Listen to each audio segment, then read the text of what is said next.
Hi guys, welcome to my channel Social Cause Matters. तो आज हम इस वीडियो में कुछ खास जानने की कोशिश करेंगे। तो वीडियो को स्टार्ट करने से पहले please like the video and share it with your friends and family. और अगर आप चैनल पर नए हो तो subscribe to my channel for more such videos. So let's start the video. तो आज का हमारा टॉपिक है ट्रूथ बी टोल्ड। आज की डिजिटल दुनिया में वेलनेस इन्फ्लुएंसर्स ने व्यक्तिगत देखभाल, खासकर मौखिक स्वच्छता पर बड़ा प्रभाव डाला है। कई लोग अब पारंपरिक टूथपेस्ट छोड़कर activated charcoal, essential oil rinse और नारियल तेल से ऑयल पुलिंग जैसे विकल्प अपना रहे हैं, जो प्राकृतिक लाभ और चमकदार मुस्कान का वादा करते हैं। लेकिन एक अहम सवाल है, क्या ये लोकप्रिय तरीके वाकई दांत साफ करते हैं या इनसे नुकसान हो सकता है? आइए जानते हैं। Trend number 1, allure versus concerns. प्राकृतिक और घरेलू समाधानों का आकर्षण बहुत है, क्योंकि लोग कृत्रिम सामग्री से बचना चाहते हैं और पुरानी प्रथाओं को अपनाना चाहते हैं। लेकिन स्वास्थ्य के मामले में सिर्फ व्यक्तिगत अनुभवों और सोशल मीडिया की लोकप्रियता पर भरोसा करना जोखिम भरा हो सकता है। वैज्ञानिक प्रमाण और दंत चिकित्सकों की सूचित राय इन रुझानों को समझने के लिए जरूरी हैं। Number 2, activated charcoal. Activated charcoal toothpaste अपनी दांतों को सफेद करने की कथित क्षमता के कारण काफी लोकप्रिय हुआ है। इसका दावा इसकी छिद्रयुक्त प्रकृति पर आधारित है, जो दांतों की सतह के दागों को सोखकर हटाने में मदद करता है। कुछ अध्ययनों ने हल्का दाग हटाने का प्रभाव दिखाया है, लेकिन चारकोल की खुरदरी प्रकृति एक बड़ी चिंता है।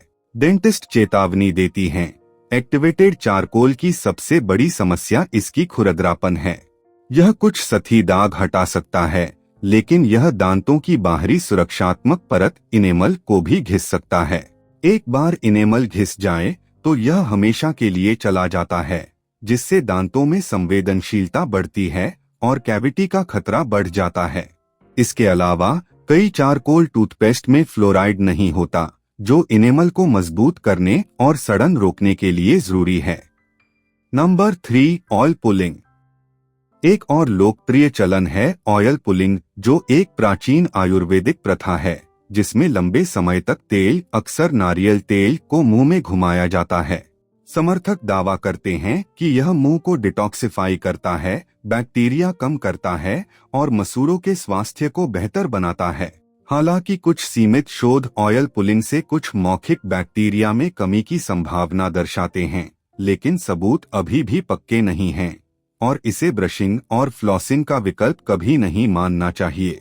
एक रिस्टोरेटिव डेंटिस्ट जोर देती हैं, ऑयल पुलिंग से कुछ बैक्टीरिया को कम करने में बहुत मामूली प्रभाव हो सकता है, लेकिन यह ब्रशिंग और फ्लॉसिंग की यांत्रिक क्रिया का स्थान नहीं ले सकता, जो प्लाक और खाद्य कणों को शारीरिक रूप से हटाते हैं। वे कहती हैं, प्लाक एक चिपचिपा बायोफिल्म है जो हमारे दांतों पर लगातार बनता रहता है और सिर्फ तेल घुमाने से यह प्रभावी ढंग से नहीं हटता। अगर प्लाक को ठीक से नहीं हटाया गया तो मसूड़ों की बीमारी और कैविटी का खतरा बना रहता है। Number 4, essential oil rinses. Essential oil rinse, जिनमें अक्सर tea tree oil, peppermint oil या लौंग का तेल जैसे तत्व होते हैं, को उनके जीवाणुरोधी और सूजनरोधी गुणों के लिए बेचा जाता है। हालांकि कुछ एसेंशियल ऑयल प्रयोगशाला में ये गुण दिखाते हैं, लेकिन अकेले मौखिक स्वच्छता के तरीके के रूप में उनकी प्रभावशीलता पर सवाल हैं।